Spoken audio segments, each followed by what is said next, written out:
Hi gang, Nick Safoni here. It's TGIF. Thanks for joining me. I'm with Real Estate Investor Online. Of course you know that. You know, I get those mixed up. So do I say my name first and then the website and then Happy TGIF? Or do I say Happy TGIF, this is Nick with Real Estate Investor Online? Or do I say welcome to TGIF at Real Estate Investor Online? My name is Nick. Anyway, here we are. So thanks so much for joining me today.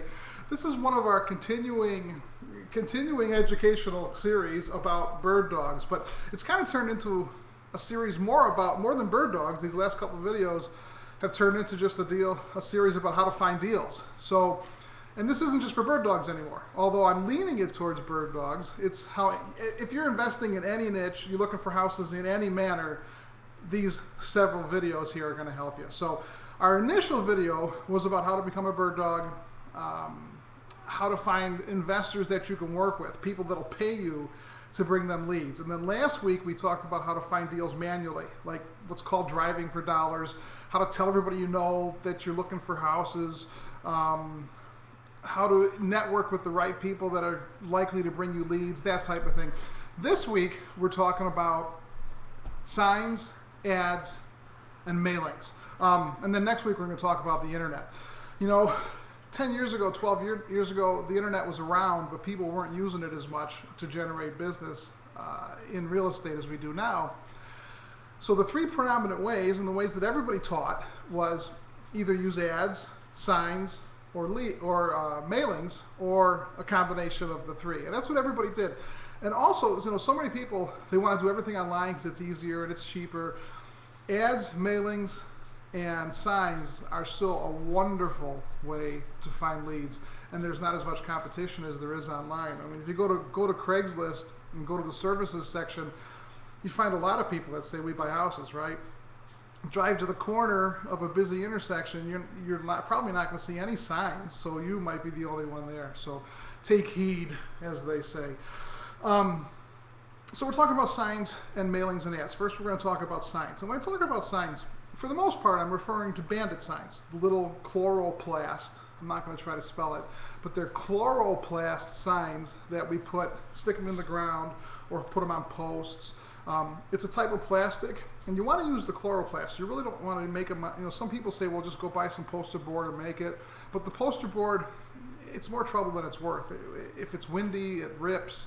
If it rains, it runs. Spend a little bit more money, and I mean, you know, you can get these things for $1 each, but spend a little bit more money and get the chloroplast plastic signs.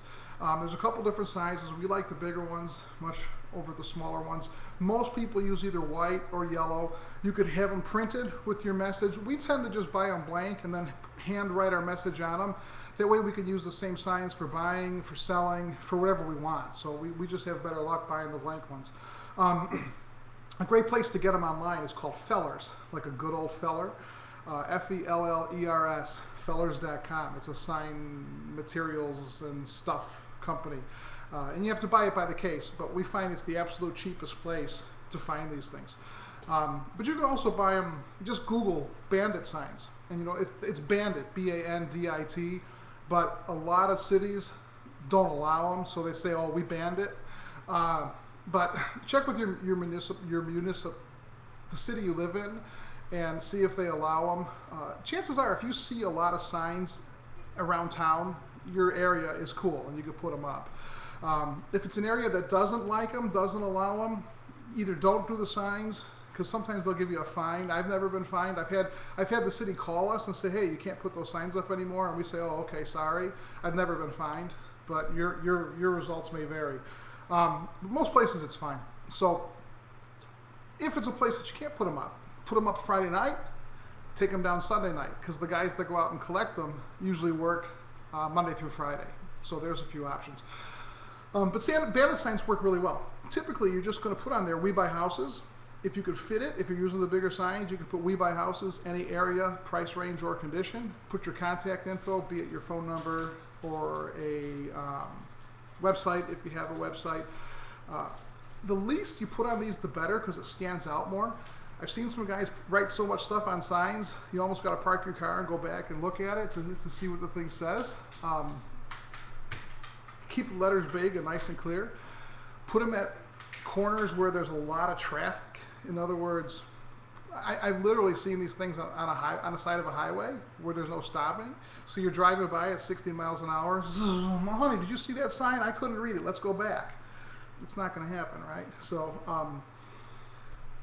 put them somewhere, use common sense. Put them somewhere where people are going to be able to read the thing, preferably when they're stopped.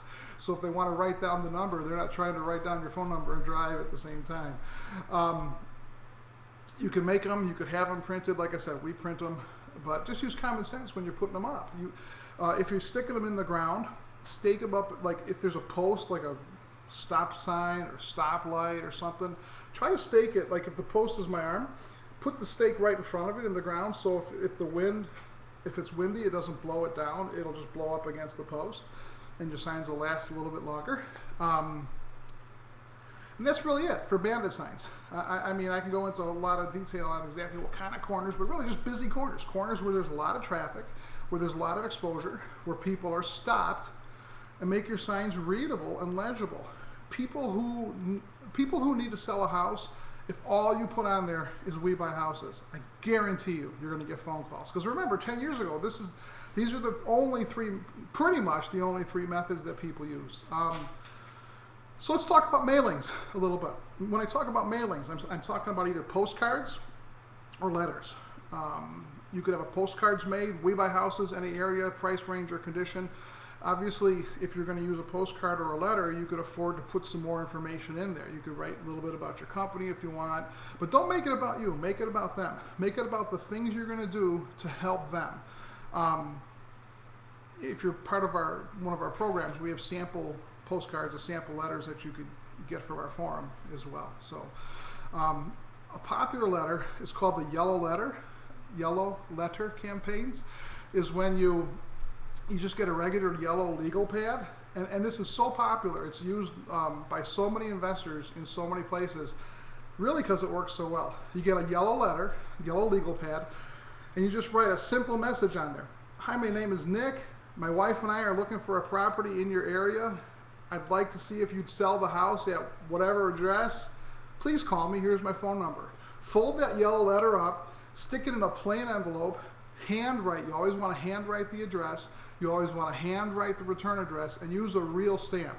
Because if you print the address, print your return address, or use like that automatic posting, it's going to look like a sales letter. You don't want it to look like a sales letter. So if you can, handwrite everything. But even a yellow letter inside a white envelope, it sounds really tacky, right? But these yellow letters get a big response. Mail them, and a lot of it has to do with who you mail it to. Now, if you're working a farm area, like we talked about last week, send it to everybody in your farm area, the letter or postcard or whatever it is. When you're doing mailings, and if you're doing yellow letters, if you don't want to sit there and handwrite them all, maybe get a kid to do it, maybe hire a senior citizen to do it. If you go online and you Google yellow letter campaign, you'll find companies, and that's all they do, is write yellow letters for investors. So you could actually have it done for you. But who you send it to is important. If you're not going to work a farm area and just send it to the same area over and over again, you can buy a list. There's a place online, there's list brokers. One of them is called Melissa Data, and I don't think that's the web address, but if you Google Melissa Data, M-E-L-I-S-S-A Data, you'll find a company called Melissa Data, and they sell lists, and you could buy lists of absentee owners. You could buy foreclosure lists. You could buy lists of landlords, which is typically an absentee owner. You can get a list from your realtor of expired listings. In other words, people who their house was listed for 6 months and the listing canceled, the house never sold. Those are some really good lists to send your postcards to send your yellow letters to send your regular letters to. And it's important to mail these things multiple times. If you're just going to send them a letter once, it might work. You could get your list and send it once. But usually people want to see it more than once. The first time, they throw it away. Second time, they glance over it. The third time, they might read it. The fourth time, they might read it and put it in their drawer. The fifth time, they might call you. You know, advertising statistics show that people usually see, I think 7 is the amount of times that people usually take action after they've seen something 7 times. So if you're going to use, especially if you're going to pay for the list, why keep paying for more lists? You'll get better responses buying one list and mailing that same list several times over and over again. But be consistent. Get the thing out on a regular basis. If you're going to use ads, here's the third way. Newspaper ads. We have an ad in the newspaper pretty much every week. And we're kind of afraid to take it out because we think the week that we take it out is the week that we'll get 10 calls. And it brings us inconsistent calls. And the ad's very simple. Our ad says, we buy houses, any area, price range, or condition. It has our website and our phone number.